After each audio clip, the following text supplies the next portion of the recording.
যুক্তরাষ্ট্র এখন পর্যন্ত ইসরায়েল এবং ইরানের যে যুদ্ধ, সেই যুদ্ধে তারা প্রবেশ করেনি। তবে পরোক্ষভাবে তারা ইসরায়েলকে সমর্থন এবং যুদ্ধাস্ত্র বা বিভিন্ন সরঞ্জাম দেওয়ার মাধ্যমে সহায়তা করলেও সরাসরি তারা যুদ্ধে অংশগ্রহণ কিন্তু করেনি।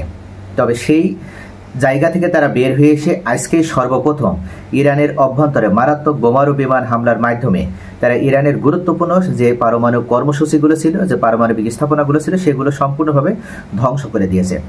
শুধু তাই নয়, ইরানের সবথেকে প্রধান যে সামরিক স্থাপনা ফোর্দো পারমাণবিক স্থাপনা, সেটাতে তারা একসাথে 12টি বোমা নিক্ষেপ করেছে।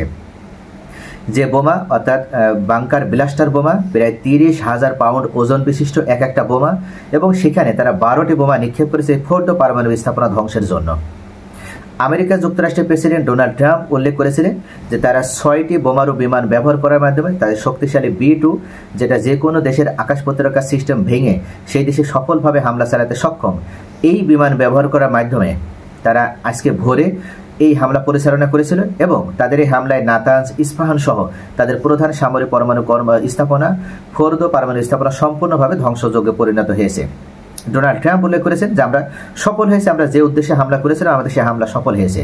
তবে ঠিক কয়েক ঘন্টা পরেই যখন ইরানের পক্ষ থেকে, ইরানের প্রতিরক্ষা মন্ত্রণালয়ের পক্ষ থেকে জানানো হলো যে মার্কিন প্রেসিডেন্ট যে উদ্দেশ্য নিয়ে ইরানে হামলা করেছিল তাদের সেই উদ্দেশ্য সম্পূর্ণভাবে ব্যর্থ হয়েছে।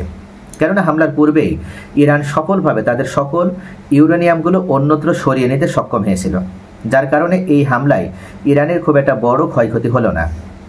এমনকি তার কিছুক্ষণ পরে আবার পেন্টাগনও স্বীকার করে নিল যে তারা মূলত রাত্রে যে হামলাটা করেছিল সেই হামলায় তারা সম্পূর্ণভাবে সফল হতে পারেনি।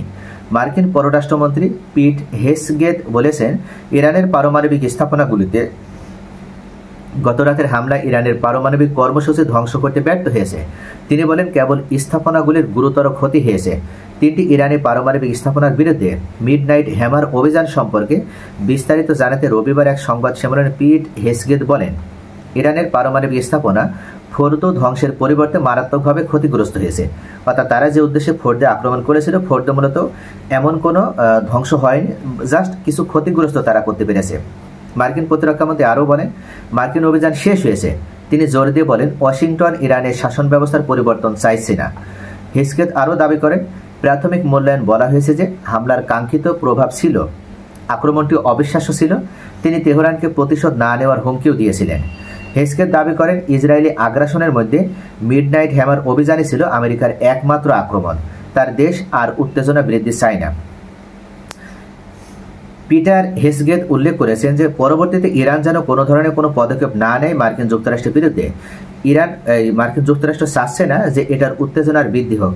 তারা ইরানের অভ্যন্তরে তাদের যে অভিযান পরিচালনা করার উদ্দেশ্য ছিল, সেই উদ্দেশ্য তারা সফলভাবে সমাপ্ত করেছে। অর্থাৎ এই মুহূর্তে ইরানের বিরুদ্ধে তাদের আর কোনো অভিযান নেই।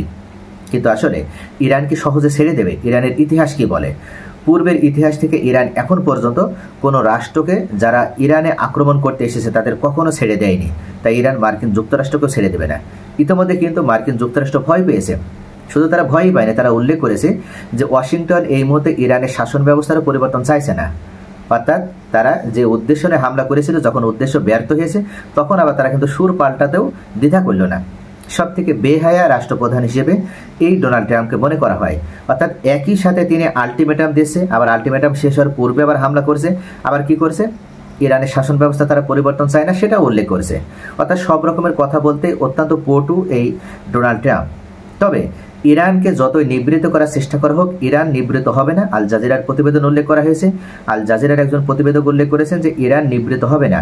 ইরান তারা সফলভাবে অবশ্যই ইসরায়েলের বিরুদ্ধে যেভাবে একের পর এক প্রতিশোধ নিয়েছে, সেম একইভাবে মার্কিন যুক্তরাষ্ট্রের বিরুদ্ধে তারা প্রতিশোধ নেবে। তবে ইরানের পক্ষ থেকে আরও বলা হয়েছে তারা যে উদ্দেশ্য নিয়ে হামলা করেছিল ইতিমধ্যে তারা স্বীকার করেছে, এবং আমরাও জানি, আমরাও বলেছি যে কোনোভাবে তারা সফলভাবে আমাদের কোনো পরমাণু কর্মসূচির ক্ষতি করতে বা ধ্বংস করতে সক্ষম হয়নি। সকলে ভালো থাকুন। Thanks for watching.